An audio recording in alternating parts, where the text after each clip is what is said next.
What's up, ballers? Welcome back to the bar. My name is Barry. I will be your host today. If you like basketball and you like bars, please consider hitting that like button down below. And also don't forget to hit that subscribe button. We put out fresh NBA content almost daily, and we are live every single Wednesday night for Wednesday night parties. This is the Hair of the Dog morning show. And yes, I know what you're thinking. It may not be morning where you are, but it is morning here in Hawaii. So aloha, everybody, and welcome in. Let's go ahead here and dive into today's show. So what we do on this show is we start off by going over today's top news stories. I kind of give thoughts and ideas on all those. We show some highlights, and then we'll go over last night's games and do a couple previews for tonight's game. So first off, let's jump here into the news. Victor Wembanyama is unlike anything you've seen before. No, really. This was a huge game last night between the Metropolitans and the G League Ignite.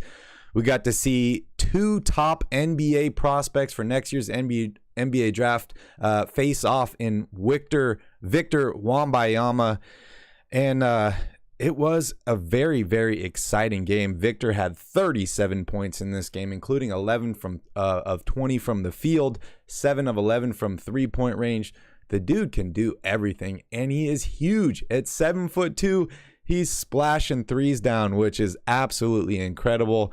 Here's a quick highlight real quick of him hitting two digits and ages, and they were on their fourth, fifth heart surgery. You know, they were looking at me like it's going to be okay, and I was terrified. Look at that splash. Those are the happiest kids in the world, so, you know, I want to get back to the kids, you know, because those little kids in the hospital. Well, your famous father wasn't in support of you. Well, I shouldn't say in support. He wasn't a fan of you actually turning pro. But that was your decision. As a man, another you said, one, top of the key. So smooth, man. With the foul. Absolutely incredible. You know, the Metropolitans didn't get the win, but Victor stole the show. He is definitely a lock, considering he can stay healthy. Knock on wood, no jinxes here. But he is considered a lock for the number one overall pick in this next NBA draft. We have quite a few teams that are battling for that number one pick, right? The Houston Rockets, we got the Utah Jazz, the San Antonio Spurs, and a couple other teams as well, all fighting for the potential to get that number one pick. We know due to the draft lottery, if you do have the worst record in the NBA, you're not guaranteed you have a 25% chance of getting that pick. So we will see what happens. But what an awesome game here. Also, Ho You Fat was definitely trending on social media. You got to hear this, man. This is absolutely hilarious. This guy is a French basketball player. I think he's like 35 years old, toward the end of his career currently. But check out this highlight. Oh, I'm going to reload it here because it is not going. And here we go. Pulling off the screen, driving baseline. Oh, you fat with a three. Yes, I just said that. That is that man's name. Don't tweet at me. I don't want to tweet from anybody. That's one more time. The song. Curling off the screen, driving baseline. Oh, you fat with a three. Yes, I just said that. That is that man's name. Don't tweet at me. I don't. Oh, man, what a wild name. That announcer is definitely having fun, talking about that. What a crazy name, man. I could only imagine if that was my actual last name. Henderson, 28 points for the G League Ignite in this game, 21 points for Jenkins, and 15 points for Dawkins off the bench. Exciting game, man, and it's cool to see more and more of these G League teams and international teams getting some national recognition and playing on national television. This game was aired on ESPN2, so if you had a chance to watch it, it was definitely a lot of fun. All right, let's go ahead here and jump right back into news. So this Clippers-Suns Magic trade sends Chris Paul to LA. I'm calling BS on this, but let's take a look and see what they are proposing here. The Orlando Magic received Marcus Morris, Landry Shamet, and a 2028 first-round pick from the Clippers. The Suns received Markelle Fultz, Reggie Jackson, and a 2029 first-round pick. This is a swap with the Clippers. Clippers get Chris Paul, Admir Schofield, and center Bol. I think this is a horrible deal. If I'm the Phoenix Suns, I don't know why you would want to give up Chris Paul. Yes, he is aging. He does make a lot of money, but he is probably the engine that runs that team. Since he arrived in Phoenix, the team has become a championship contender. They made it to the finals, although they weren't able to close it out. He has been huge for that team. Markelle Fultz, a former number 1 overall pick, has dealt with injuries, shoulder stuff, shooting woes, all that stuff. Reggie Jackson played well in multiple different places, but I have not been super stoked on his production, and he is nowhere near the type of player as Chris Paul. So I think if I'm Phoenix, I'm definitely passing on this deal. If you're Orlando, yeah, you get a good shooter in Landry Shamet. Marcus Morris might help you, but you're rebuilding, and a 2028 first-round pick from the Clippers. Who knows what that will be at that point? And if you're the Clippers, you already gave up all these first-round draft picks for Paul George. Do you really want to trade even more? I don't know if I'm going to do this if I'm any of these teams. Yes, you're getting Chris Paul, an old aging Chris Paul. Clippers probably win this deal, but if I'm Orlando or Phoenix, I'm definitely saying no to that deal for sure. All right, next up, the 76ers are NBA title contenders, but here's why they'll come short. This is an article by The Athletic. It basically dives into how this could potentially be the most talented team of the process era, other than, the Jimmy Butler team. However, injuries have been major concerns for Joel Embiid. We saw him get injured last year in the playoffs, and he's had multiple injuries throughout his career, so that could derail their season. I personally think the Sixers could be one of the best teams in the Eastern Conference this season with James Harden. Tyrese Maxey's taken another step. Joel Embiid is just an absolute beast. And a lot of people forget about Tobias Harris. Plus you got Thibault and some of these other shooters. They brought in PJ Tucker. I think the Sixers are going to be one of the best teams in the Eastern Conference, but it is relying on health. But I would say that for probably 90% of the teams in the NBA, that their success is going to be based on health this season. So I'm not really buying this article here. Jalen Brunson already making a major New York Knicks impact. We'll go over the score of this game yesterday for the Knicks. However, Jalen Brunson is definitely bringing more speed to the New York Knicks. They're able to run kind of a full court offense now instead of getting stuck in that half court, slow it down game. The Knicks are evolving. They're changing. They're adapting. And I think this will ultimately be good news for the New York Knicks. This allows a guy like Derrick Rose to come off the bench, have a little bit less wear and tear on his body. And I think Jalen Brunson, Derrick Rose, and the New York Knicks are going to have a pretty good season. All right, next up, Blake Griffin tosses subtle shade at the Nets while complimenting new Celtics teammates. Wow, it just keeps getting worse for the Brooklyn Nets. But anyways, Blake Griffin does sign with the Celtics after the injury to Gallinari, and he says that he likes the new atmosphere with the Celtics. He said he feels welcome. And then he threw a couple other words out there, which you could take as shade. He said that this team is very mature.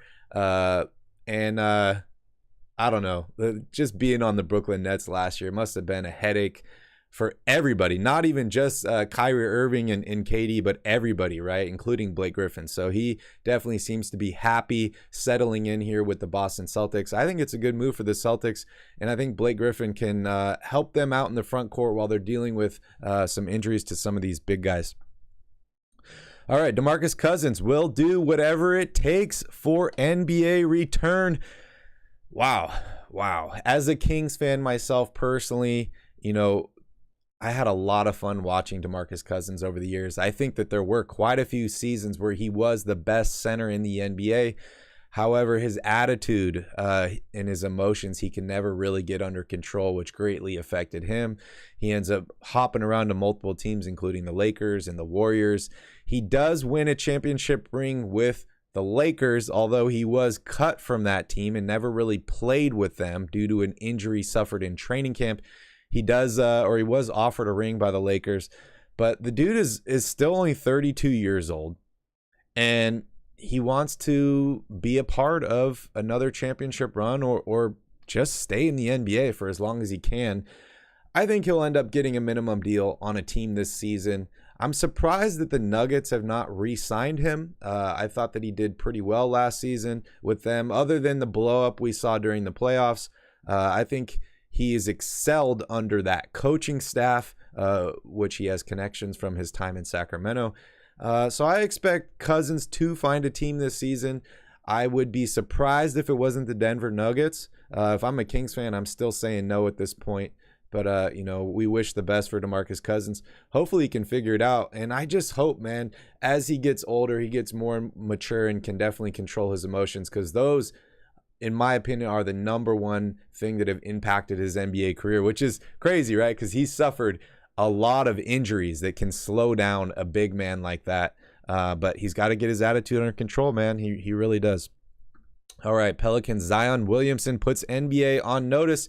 In return, Zion played incredibly well last night for the Pelicans in a victory over the Chicago Bulls. We'll go over that here in a little bit. He is looking a little bit more slimmed down. He looks happy, and he's definitely ready to do some damage this season. Pelicans are looking incredibly good here. They are looking incredibly good. Top Lakers picks, predictions for the 2022 NBA season. Don't really need to look too much into here. The Lakers look like absolute trash. They have no bench, and they have multiple guards that want to play that starting point guard position. So we will see what happens here. But in my opinion, the Lakers need to make some moves. Maybe they'll bring in DeMarcus Cousins. Carmelo Anthony is still available. Dwight Howard is still available. But they need to bring in some more shooting. They need to figure out that point guard rotation. In my mind, Russell Westbrook needs to be traded. Nothing against Westbrook here. He just doesn't fit the Lakers roster, and I think they'd be much better off picking up some of these veterans from the Utah Jazz, including guys like Jordan Clarkson, or making a deal with the Indiana Pacers to get an amazing three-point shooter in Buddy Hield and maybe a rim protector that can also shoot the three in Miles Turner. I think those trades would be ideal for the LA Lakers.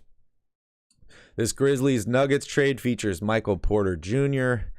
I don't know why the Nuggets would want to trade Michael Porter Jr. at this point, but let's take a look here and see. So Denver Nuggets receive Dillon Brooks, Tyus Jones, Brandon Clark, and the Grizzlies receive Michael Porter Jr. This could definitely help the Grizzlies, add a little bit more scoring. However, Michael Porter Jr. does have the injury concerns.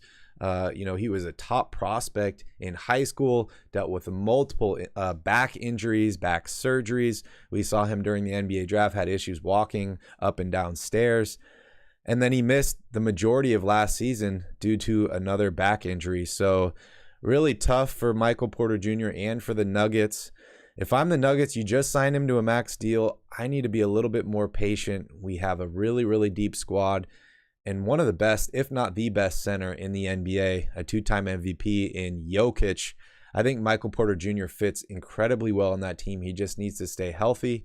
If I'm the Nuggets, I'm giving this team another season, potentially two, to see what Jamal Murray, Michael Porter Jr., and Nikola Jokic can actually do. So I'm saying no if I'm the Nuggets to this trade. Dillon Brooks, Tyus Jones, and Brandon Clark just are not enough for me. All right, 10 records, milestones up for grabs this NBA season. As you guys know, the scoring record is one of those. LeBron is on pace to break a couple different records this season, but I don't think we need to dive in a little bit deeper until we get closer. At long last, Nikola Jokic, Nuggets can envision getting to the top of the mountain. Yeah, I think this is very, very possible. The Nuggets have so much talent. They have a great coach in Michael Malone. And as I mentioned, a two-time MVP in Nikola Jokic. Jamal Murray was looking incredible in the bubble. And after that, until he tore his ACL back in 2021, he'll be coming back this year after something like 500 days off. I think he'll still be the same guy. He is young. He's, I think his game is going to age well, and he's an incredible three-point shooter, which helps a lot. Having him back this season and Michael Porter Jr., the Nuggets are one of the most talented teams on paper in the NBA. I can definitely see them making potentially the Western Conference Finals this season. It really depends on health, right? For them, for the Golden State Warriors, and some of these other young and up-and-coming teams like the Memphis Grizzlies that dealt with injuries last season in the playoffs as well. So the Nuggets could have a strong season here. Don't sleep on the Nuggets. All right, LeBron James says he has no relationship with Kareem. This is quite interesting here, considering LeBron is now a Laker and has been for the past few seasons, won a title with them. Kareem is one of the most famous Lakers of all time and does hold that _1 spot on the scoring list, who LeBron could potentially pass this season. I think he needs to average something like 27 points a game through 45 games or something to break that record. But this is interesting here. I don't know if this is a negative thing or not, or LeBron just says he hasn't really had a chance to develop a relationship with Kareem. I hope they do have a relationship. You know, two great, all-time great NBA players.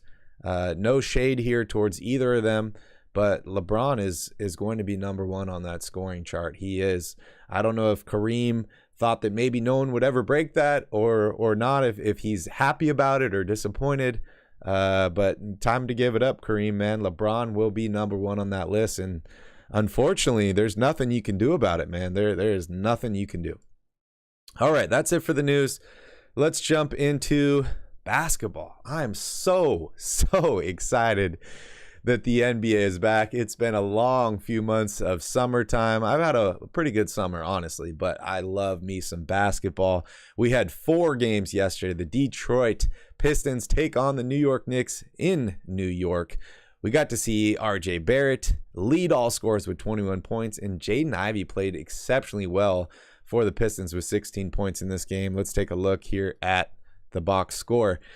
Keep in mind here, these are preseason games. They're shuffling around starting lineups, and most of these starters do not get a ton of minutes here. You can see, 24 minutes for Cade Cunningham, 22 for Jaden Ivey, and 24 minutes for Saddiq Bey. And there is a newcomer on this team, Bojan Bogdanovic, who was acquired from the Utah Jazz. An interesting player. Tall, he can shoot the 3, not a great defender, but teams have found a way to kind of hide him on defense, and he does do a good job rebounding the ball. 11 points for him, 3 of 5 from the 3, all expected things from him. Saddiq Bey, 1 of 8 from the field. Like to see a little bit better shooting there, and 0 for 5 from 3-point range. It's one game. I expect Saddiq Bey to bounce back. But 3-point shooting is definitely something that he's going to need to be consistent on this season if the Pistons want to have any hopes of not being, one of the bottom 2-3 teams here in the East. And I think he can. You have Isaiah Stewart here, famous from getting into LeBron James' face after getting elbowed and bloodied by LeBron. Cade Cunningham, former top pick. 3 of 12 from the field. Definitely would like to see much more from him. This is, or it could be, the sophomore slump. But like I said, this is way too early. This is one game in the preseason. I'm excited to see what he can do this season for the Detroit Pistons. It's not only good for the Pistons, for these young guys to excel, but it's good for the entire NBA and us fans, right? As LeBron and a bunch of these guys age and get older, they will eventually be out of the league, and we need some of these younger guys like Cade Cunningham to step up and become the face of the NBA. 24 minutes for him and only 7 points in this game. Jaden Ivey was the star of this game for the Detroit Pistons. He was a top pick in this year's NBA draft. 22 minutes for him, 6 of 9 from the field, 1 of 1 from 3-point range, and 16 points, 4 rebounds, 2 assists in this game. Jaden Ivey was looking like the real thing. He was famous during the draft for saying, I don't want to go to Sacramento. I don't want to go to Oklahoma City. I'm a Detroit guy, and I want to go to the Pistons. Not many people you hear say that, but he got his wish. He ended up with the squad he wants to be with. And, this Detroit Pistons team is coming together pretty well. They got a lot of young talent here. I mentioned Saddiq Bey, whatever can become of Isaiah Stewart, Cade Cunningham. You got Jaden Ivey, Marvin Bagley, who was picked up from the Sacramento Kings last season. He played 20 minutes in this game, put up 6.7 rebounds. Marvin Bagley was a number 2 overall pick by the Sacramento Kings just a few seasons ago. He's entering, I believe this is year 5 for him, and he just honestly needs to stay healthy and get some minutes. I think this Detroit Pistons team is a perfect landing spot for him, and you got Jalen Duran as well, drafted in this year's draft, Killian Hayes, bunch of young players on this squad. We'll see what they can do this season. All right, moving on to the New York Knicks. They, of course, won this game 117-96. Julius Randle played 18 minutes, 15 points for him. Jalen Brunson, 16 points, 5 assists in 20 minutes. And R.J. Barrett, the guy that just got paid this offseason, and actually the first player drafted by a Knick to get a contract extension in the last, I think it was like 10 to 15 years. It was absolutely wild. 8 of 14 from the field, 3 of 5, and 21 points for him, looking like an absolute stud. R.J. Barrett could be the best player on this Knicks team this season. We got Obi Toppin coming off the bench. Ain't no stopping Obi Toppin. 22 minutes for him, 8 points and 6 rebounds. And then Cam Reddish, who has been pretty outspoken this offseason, wants a bigger role on the team. Only 11 minutes for him, 1 of 6 from the field, 3 points in this game. Hartenstein, who was just recently acquired, and Emmanuel Quickley, 13 points for him in 20 minutes. Exciting game, a lot of young talent, but as I mentioned, the Pistons, no one really expects much out of them this season, but they do have a lot of young players, and they could be something to watch out for in the next couple years, that's for sure. And as far as the Knicks go, it's good to see Mitchell Robinson back on the court. 18 minutes for him, 6 points, 4 rebounds, and then we got the new addition that I mentioned, Jalen Brunson. The Knicks are going to be exciting to watch this season, man. They really are. All right, the second game of Tuesday, Taco Tuesday, and yesterday was officially, not only was it Taco Tuesday, it was officially Taco Day. So interesting there how that kind of falls together. The Minnesota Timberwolves take on the Miami Heat in Miami. Anthony Edwards leads all scorers with 24 points in this game, and Tyler Hero, coming off a fresh contract extension, actually starts this game. The former 6th man of the year scores 22 points and was in the starting lineup. Let's take a look here at the box score. The Minnesota Timberwolves, they are currently missing Karl Anthony Towns. If you were watching yesterday's show, Towns is recovering from a throat infection that had him bedridden. He just started walking and running recently. We'll see when he can return to the court. Quite unfortunate for him. But the Minnesota Timberwolves did roll out Jalen McDaniels, Kyle Anderson, Anthony Edwards, Naz Reid, and Noel out there on the court. 24 points, as I mentioned, for Anthony Edwards. 9 of 15 shooting, 2 of 6 from three-point range. Jaden McDaniels, 10 points in this game, 3 rebounds, made all of his threes. I've been hearing a lot of good things for Jaden McDaniels, so keep an eye on him this season. Taurean Prince, 19 points off the bench. The ex-Atlanta Hawks, 6 of 12 from the field, made 3 three-pointers in this game. A good showing for the Minnesota Timberwolves. They did win this game, 121-111. But no Towns, no Gobert, no D'Angelo Russell. I'm excited to see what this team looks like this season. They definitely went big. We'll see how Towns and Gobert fit together, and whether Russell can put together another productive NBA season. After becoming an all-star with the Brooklyn Nets, he has bounced around and has not had the same success. And then, as I mentioned, Anthony Edwards, 24 points in this game. This dude is on a mission this season. I think he's going to have an absolute huge year. As far as the Miami Heat goes, you can look at the starting lineup here. Tyler Hero, Kyle Lowry, Bam Adebayo, Yurtseven, and Caleb Martin. The guy that's missing from this team right now is Jimmy Butler. He did not play in this game, but Bam Adebayo, man, 22 points in this game, 9 of 17 from the field, and made a three-pointer. Tyler Hero started in this game, 22 points, 6 rebounds, 4 assists, just signed that huge contract extension. Tyler Hero is the future of the Miami Heat, in my opinion. I think this guy will be a starter this year, and I'm expecting a big year out of him.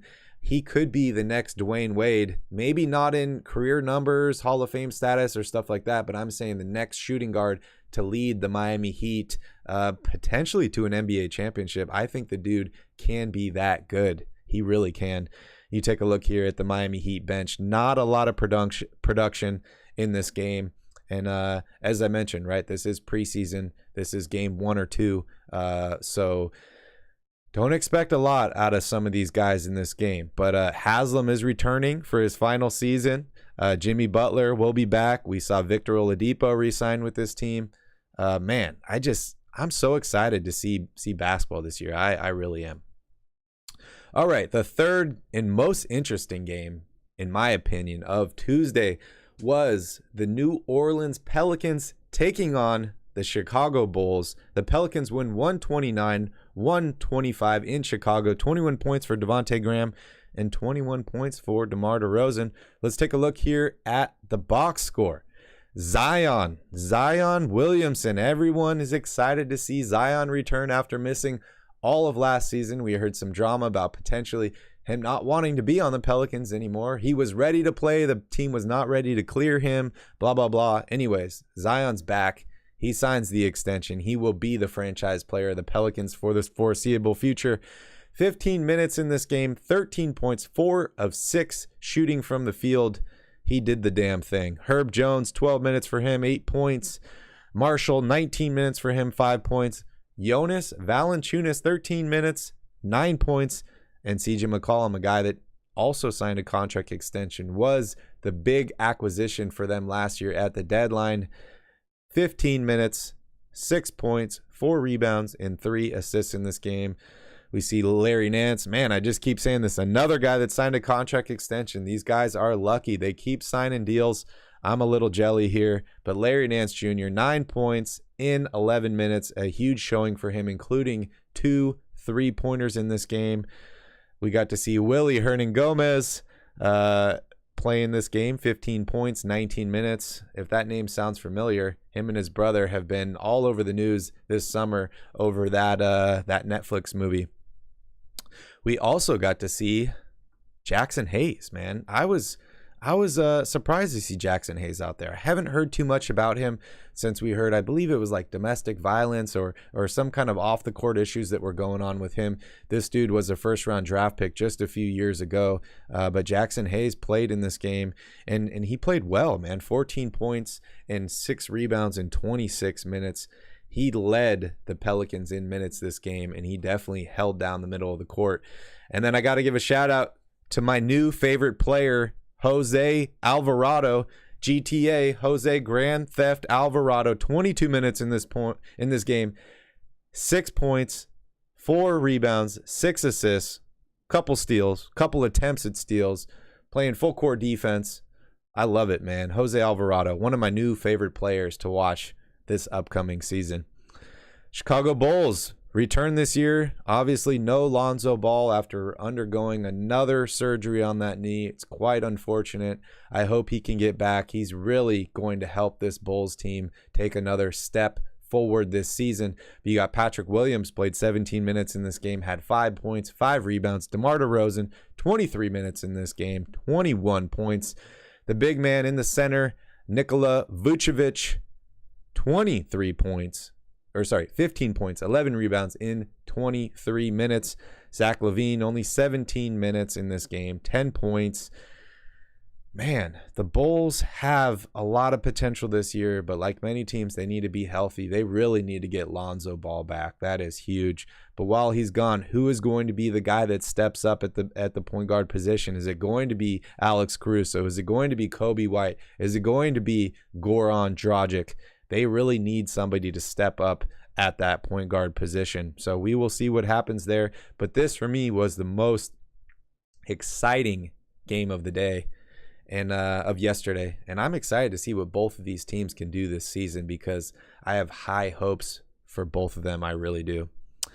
All right, let's move on here to the last game of Tuesday. Not the most exciting game. We still have a lot of question marks on what the Portland Trailblazers will be this season, what Damian Lillard will be like returning from the injury. Of course, they traded CJ McCollum. And then what will the Utah Jazz even look like this season, right? They traded Donovan Mitchell. They traded Rudy Gobert. They picked up a very young guy who was one of the biggest question marks for me this offseason. Why he hadn't been re-signed was Colin Sexton. They picked him up. He will probably be the future point guard for this Utah Jazz team. But the Utah Jazz get a victory here And I think if I'm a Jazz fan or a Jazz player, you got to really enjoy this because you're not going to have a lot of wins to celebrate this season.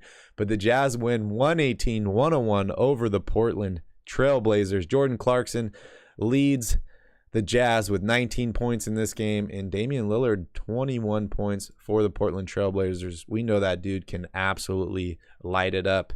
The Utah Jazz, let's take a look here at the box score. Kelly Olynyk, 12 points in 24 minutes.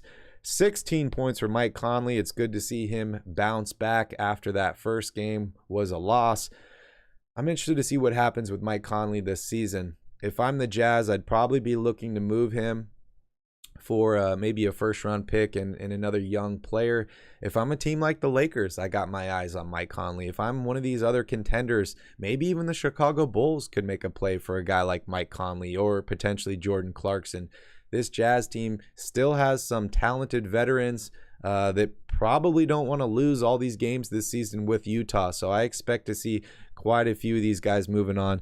And I mentioned Jordan Clarkson, 19 points in 23 minutes. The dude can absolutely score. 3 of 5 from three-point range. Stanley Johnson came off the bench for them this game.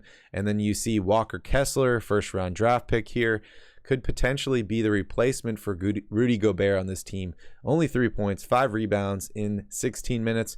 Colin Sexton, coming back from injury, 13 points in 17 minutes. And then another new addition in Talen Horton-Tucker, THT, 4 points and 16 minutes, acquired from the Lakers this offseason. Rudy Gobert, another guy, veteran that I'm talking about. Big question mark regarding him. Which team will he end up on this season? We'll see what happens. As far as the Portland Trailblazers go, look at this new starting lineup. We talked about them potentially starting 3 guards like they had in game 1. They go with a little bit different lineup here. They start Justice Winslow, Jeremy Grant, Nurkic, Lillard, and Anthony Simons in this game. Lillard leads all scorers with 21 points in 24 minutes, splashes a couple threes, shoots well from the field, has 6 assists in this game. Nurkic, coming back from injury. People were wondering what was going to happen to this guy, right? Were the Blazers going to blow up this entire squad after last season? He ends up returning to this team, plays 22 minutes in this game, 12 points. The unfortunate thing is he fouls out, man. 6 personal fouls in 22 minutes in this game. The dude is a great center. I like him a lot, but you got to stay out of foul trouble. That's a huge thing that's going to impact him this season. Maybe he's a step slower due to the injury. Maybe it's going to take him a little bit of time to kind of get back into his rhythm. But when I look at personal fouls, especially for big men in limited minutes, the main thing that I'm thinking is lack of athleticism or returning from injury, trying to get his body back right. So Nurkic, you got to step it up, man. You definitely got to step it up. And then Anthony Simons, the guy who potentially was going to be the Damian Lillard replacement if Lillard was moved, started along Lillard in this game. 13 points in 27 minutes, made 3 threes, didn't shoot well from the field, only 4 of 13, only 1 assist in this game. That's going to be the big question mark for me regarding this Portland Trailblazers team this season, is how does Lillard and Simons work together? They really need to figure it out. The Blazers tried the two small guard set with Lillard and McCollum. They made the playoffs like every year for I think 7 years or something like that, but were never able to get kind of over the hump. They had one incredible season where they made it to the Western Conference Finals, but were never able to make it past there. Can Simons be that guy? We will see. We will definitely see there. Josh Hart, 21 minutes off the bench. We saw him start in game 1. And 16 minutes for Shaedon Sharpe, only 5 points in this game. We saw an incredible block from him in game 1. Shaedon Sharpe is the mystery guy for me this season. He is the one guy coming out of this draft that I think has the highest potential and the lowest floor. We will see what happens. Can Shaedon Sharpe be an all-star in the NBA? I think he could definitely do it. And if he takes that step forward, this Portland Trailblazers team will be quite dangerous. All right, that wraps it up for Tuesday recap. Let's take a look at today's games because we have quite a few. 5 games here on the schedule today. 2 of them will be broadcast internationally, and that is on NBA TV. First game of the day is the Pacers taking on the Charlotte Hornets. Interesting lineup here and matchup. We will see what the Pacers can do this season after acquiring Tyrese Halliburton last year. They have a lot of hopes for him. He will be their franchise point guard moving forward. But what will they do with guys like Buddy Hield, Miles Turner? Do they compete this year, or do they compete for Victor Wembanyama? We will definitely see. As far as Charlotte goes here, this is another year forward for them. They signed another Ball brother, so they got 2 balls on that team. You know, 2 balls is normally better than 1. Can they take a step forward? Unfortunately, Bridges is out due to his domestic violence claims. Unfortunate for them. He had a career year last season. What will the Charlotte Hornets be this season? One of the biggest question marks for me in the Eastern Conference, for sure. Second game of the day, and I'm ecstatic. I'm excited. I'm ready for this game. This is the Cleveland Cavaliers taking on the Philadelphia 76ers in Philadelphia. I love this new look Cleveland team, man. I love Darius Garland. I love the addition of Donovan Mitchell. I think another year for Evan Mobley. He's going to play exceptionally well. You got guys like Isaac Okoro on that team, and Jared Allen, who's a really, really good center. This team is big. They have a ton of talent. They're young. They're hungry. I expect a lot from the Cleveland Cavaliers this season. Same with the Philadelphia 76ers, right? They brought in James Harden last year. Joel Embiid's getting healthy. We didn't see either of those guys in their first preseason game. We'll see if either of them play tonight. But I have high hopes for the 76ers, Tyrese Maxey, Tobias Harris, and what they can do this season. They could be one of the teams making the Eastern Conference Finals. So this game is definitely circled on my calendar. I will be watching this game today for sure. Game 3 today, we have the Toronto Raptors taking on the Boston Celtics in Boston. Boston's been all over the map this offseason. We've been hearing about Ime Udoka rumors, and they suspended him for the entire season. So they're going with a rookie head coach this year after losing in the NBA Finals last season. This Boston Celtics team will be quite interesting. They just added Blake Griffin. We'll see what he can bring to Boston. But like I said, similar with Cleveland, young team with a lot of talent. They did make it to the finals last season. I expect them to have another career year. They just need to get some guys back healthy, including Robert Williams. And the blow to Danilo Gallinari was absolutely huge for them. As far as the Toronto Raptors goes, they have some young talent. I like Fred VanVleet. I like Pascal Siakam. And I absolutely love Scotty Barnes, the rookie of the year last season. The dude is an absolute game changer. He can do everything on the court, and he's a big body. I expect another exceptional year from him. But what does Toronto really do? Do they have the makeup to be a competitor in the East? Do they need to make a move? Maybe they should entertain some potential deals with a team like the Utah Jazz, maybe bringing a Mike Conley or Jordan Clarkson to help boost this team. But Toronto is kind of they're kind of in the middle here. If they start out bad, I expect them to potentially be sellers at the deadline. If they see some hope, they could be buyers at the deadline. But in my opinion, the Raptors are not a title contender at this point. They need to add some more talent. But I love what they have as far as young guys so far. They just don't have enough to get over the hump there. Game 4. The Dallas Mavericks take on the Oklahoma City Thunder. No SGA in the first game. I don't expect him to play in this game as well. And obviously the Dallas Mavericks, everyone is excited after the incredible season they had last year, making it to the Western Conference Finals before losing to the Golden State Warriors. They brought in Christian Wood from Houston. I expect him to really, really help this squad out a lot.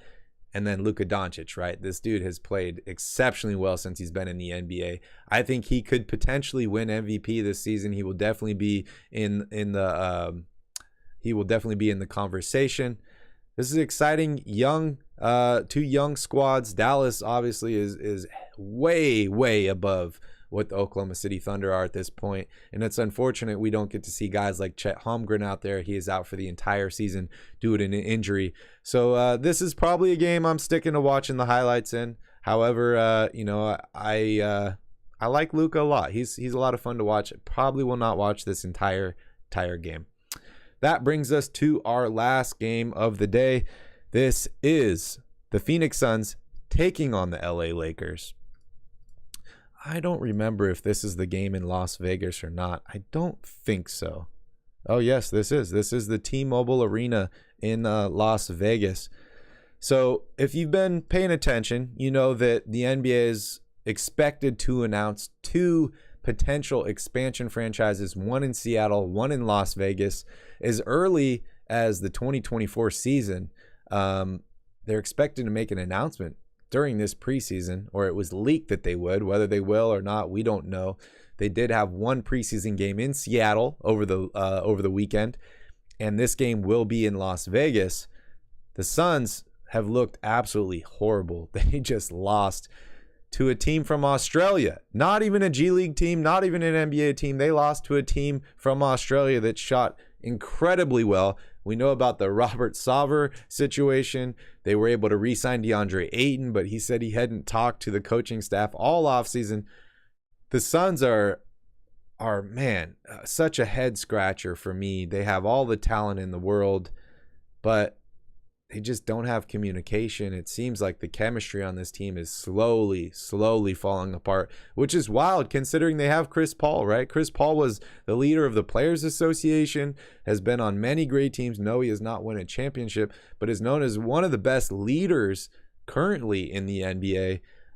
So it's really an interesting situation. And as far as the Lakers go, right, they brought back Russell Westbrook after they were unable to trade him. They have Anthony Davis, who seems to be healthy this season, and he is supposedly supposed to take over the reins as the best player on the squad. And then obviously they have LeBron James, and many fans will be excited to watch the Lakers this season and watch LeBron break that scoring record. I'm definitely watching this game tonight. I got to figure out what's going on with the Lakers. If they're going to make a move, their bench is trash. What's going on with Phoenix? These are 2 teams that have the potential to do some damage in the West. The Lakers obviously need to add some more. The Suns just got to be healthy. But I don't know, man. I do have some question marks surrounding these teams as well. So I will definitely be watching basketball today. I hope you guys will as well. Cleveland and Philadelphia, Phoenix and LA. Good picks for NBA TV. I will definitely be staying tuned to those. I want to hear from you guys down below in the comments. What games are you watching today? What games are you most excited for? Thank you guys so much for watching. Appreciate you all for joining me here. We'll be live tomorrow. Actually, we'll be live tonight. Calvin and I will be live here on this channel for Wednesday Night Parties. And then I will be back tomorrow morning for another Hair of the Dog podcast. Thank you guys so much for watching. Please don't forget to hit that like button. Smash that subscribe button. We'll see you all tomorrow.